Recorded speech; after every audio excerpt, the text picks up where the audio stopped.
The stomach was, it's fine. It passed out for the fourth time, and this fourth time I saw the guy looking at us nice, like it was coming in. I think it's the way life changes when in love, yeah. I surround my soul with the positivity. That's why I don't worry about the things that I don't see, yeah. These days I don't worry about much. I think we should have some more fun.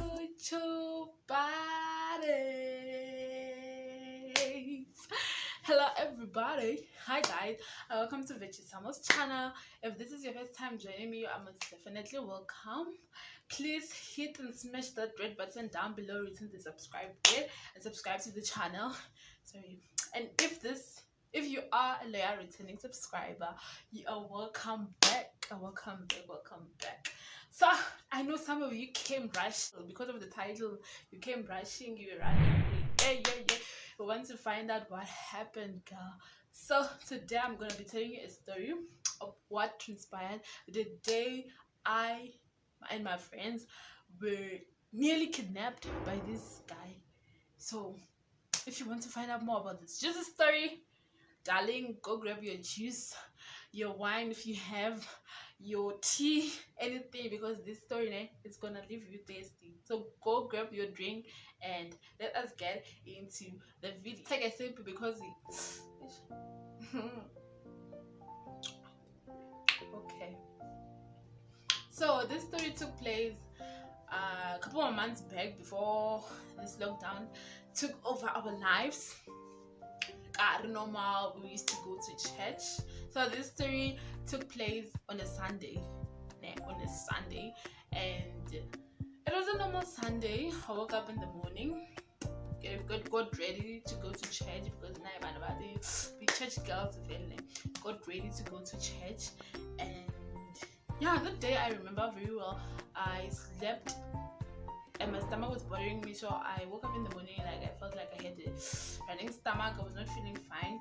I came prepared for church. Then went to go catch a cab, not a cab, but a bus, because this church, the church that I go to is in Pretoria West, and it offers public transport for church members who do not have transport. So I went to go catch the bus, and then we went to church. It was all normal. Eventually also felt much better. I remember I told you that I had a running stomach in the morning, so I felt better. So while we were in church, Fundisi decided to let me just put it. So while we're in church, it's all good, it's all good. So the church that I go to, there are two services. The one in the morning, where it's from around 8 until past 1, not later than 1:30. The first service, that's the normal service. You hear the word of God and everything. And then there's the second service, which is from 1:30, 2 o'clock until I don't know until what time, because I have never attended that service. So that day, the pastor decided to say that the Holy Spirit was too much. He was feeling the presence of God. It was too much. So he decided to combine the two services. So we were all in church until our 3:30 to 4. Yeah, 3:30 to 4 there. So we dismissed. So, like I told you, our church has public transport that takes church members from Pretoria, CBD, Sunnyside, and Arcadia. I'm not sure about Arcadia, yeah. From those areas that I mentioned to Pretoria West, which is the church premises. So it also takes us from church and delivers us back on our respective places. So that day, I literally we were too much. We ended up being too much, and there are only 2 buses. We were forced to run. Later, if first come first serve, you had to run to go secure a space in the bus so that you can be able to go home. So we're reading our heels. We're running. Eventually, we got to the bus and they were like full. So it's fine. This is where it gets interesting. Hey, it's fine. So we're sitting there waiting. Then the bus went. The buses left, and we were left with those the guys who, what do? They control like everything there, like kanjan there one and what. So we asked the man, like, is the buses coming back now? And it was like, yeah, don't worry, it's coming back, don't worry, just relax, they'll come back for the second load. All right, let's see. I told you the church was dismissed at 3:30 to 4, like I said. I don't remember correctly because it happened way back.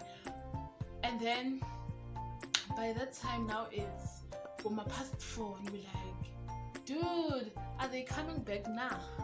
He was like, oh my god, something happened, they say they're not coming back and what. And we're like, so what are we supposed to do now?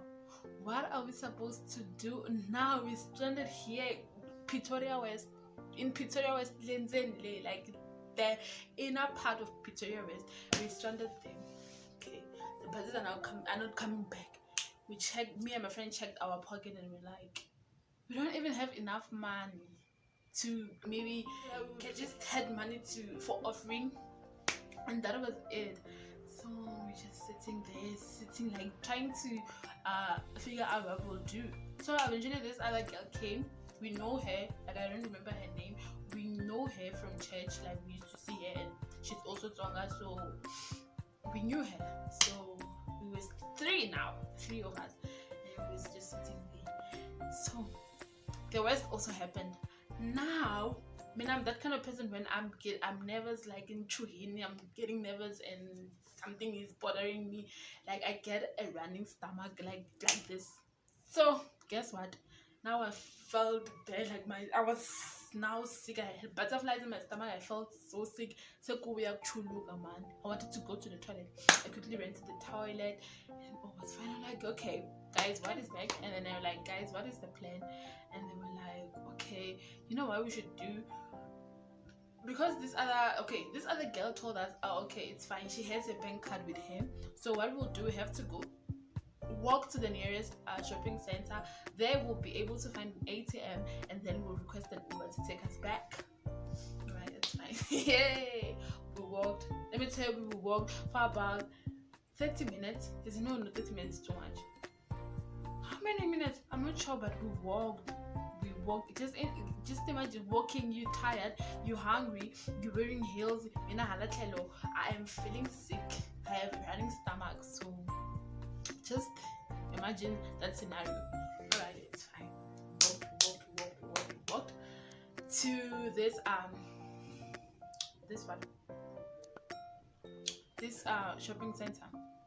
When we got there, they told us, well, we went to the ATM. She was using Capitec. We went to the ATM.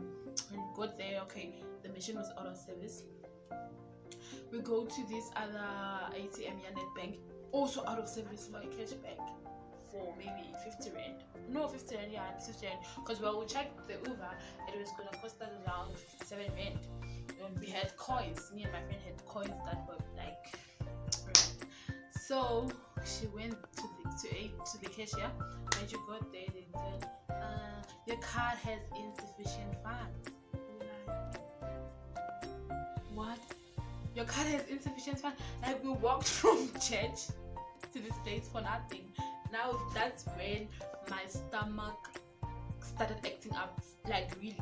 So I had to sit down. We sat down outside the entrance of Spa, outside the entrance, and we were just sitting there like, guys, we looked like beggars. Not really beggars, but like prostitutes, and like we had our heels, we were looking all nice, like wondering. People were even wondering, okay, what are these girls doing? I'm still getting to this story. This is just the preparation. This is just the prep, alright? Okay. Yay. Okay. That's fine. We sat there. We said. Then we said, okay, let's do like this. Let's do this. Let's walk back. And I'm like, walking back, we don't have any option, girl. We don't have any option. Like, I tried calling my first sister. Her phone didn't go through. I called my other sister. I know she watches my videos. And I have to confess today. that day I called Winnie, I was not lost. I told her and made her a story. Oh, I lost my card. I'm in main lane. Can you please maybe transfer money for me so that I can get money for taxi? So we came out with a plan. Now it's around 4 to 5 in the evening, and you know how Sunday is, especially Pretoria, where it's like it's so quiet and it's great. It's quite scary, so it's fine. So we said, okay, let's walk. We checked on the Google thing, checked the distance from where we were coming back to our flat. It took us about an hour and 30 minutes to come back, and it was getting late. As we were walking, as we are walking, this is where the story begins. I noticed a bike. I don't remember, is it? I mean, I don't know cars, I don't know car models and car what, but I noticed a bike, a 4x4. Let's just call it a 4x4. I noticed a bike, and then it's fine. The bike passes through us, so good, it's fine. Then it passed for the second time. Like the first time it passed, I only noticed it. Then the second time when it passed, this other girl, I forgot her name, this other girl we now with, notices the buggy and the man in there staring at us in this silly way. Okay, so bear in mind we only discussed this after. Okay, let me just go on. And then it passed. The third time, this other friend, my friend, noticed the car, and then we were like, that's when we were like, okay, yeah. And then it passed. It's fine. So we went past this garage, and I wanted to go to the toilet. Like, remember I told you, I wanted to go to the toilet because now the stomach was, it's fine. It passed us for the fourth time, and this fourth time I saw the guy looking at us snacks. Like it was coming in an average speed. Fine, it came, and then when it got to us, like the distance where it was now near to us, then I saw this white man like staring at us in this silly manner. Like I remember his face. I'm even terrified up to today. Like I remember his face. He was just looking at us. I don't know who he was looking at. In this funny way of like he had beard, like those maybe, but I think he was between 30 and 40, like in this chubby. Oh, that guy was so scary. Then he went past. That's when I stopped my friends and told them, guys, did you notice that Baki, the man there? And I told them, okay, the guy in there was just staring at us in this fun way. And then that's when the other girl told us, okay, I noticed that Baki. And I told them I noticed the Baki for the second time. She was like, I saw it. My other friends were like, she saw it also. We were like, oh my word. So my friend was like, okay guys, let's not panic. Maybe he's haleling someone between the three of us. Maybe he wants someone. We're like, no. The way he was looking at us was so snacks. I don't like it. Okay, it's fine. So because it was getting darker, we said, okay, you know what? Let's do it like this. Let's go to KFC. There was a KFC. We were walking and we saw KFC, and from a distance we say, okay, let's go to KFC and we'll go sit there and figure out what's next. We got to KFC and then we sat down.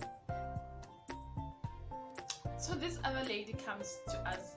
Are you gonna order something? And we're like, no, we're waiting. And so we're like, no, we're waiting for someone to come fetch us. And we're like, oh, you have been sitting here for way too long, and our store policy does not allow that for you guys to just sit here waiting without eating. We're like, okay, it's fine, we'll go out. Then we went out. Guys, let me tell you, when we went out of KFC, we got out, we walked maybe for about 5 minutes. We saw the very same buggy. The man was waiting outside now. He was standing outside the buggy this time, and I was like, there is no way I am gonna pass there. Like, there is no way. I couldn't. Like, my instinct told me, my gut told me, like, there's no way you're gonna pass it again. If you do something stupid, I'm kid, never I'm was like, okay.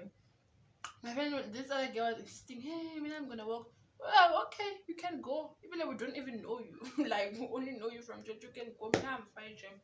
Okay, what's the plan? Plus, I was now getting terrified and scared. I was like, I'm gonna hide in the bush. Just who does that? I'm gonna hide in the bush. So I was like, okay, there's no way you're gonna do that.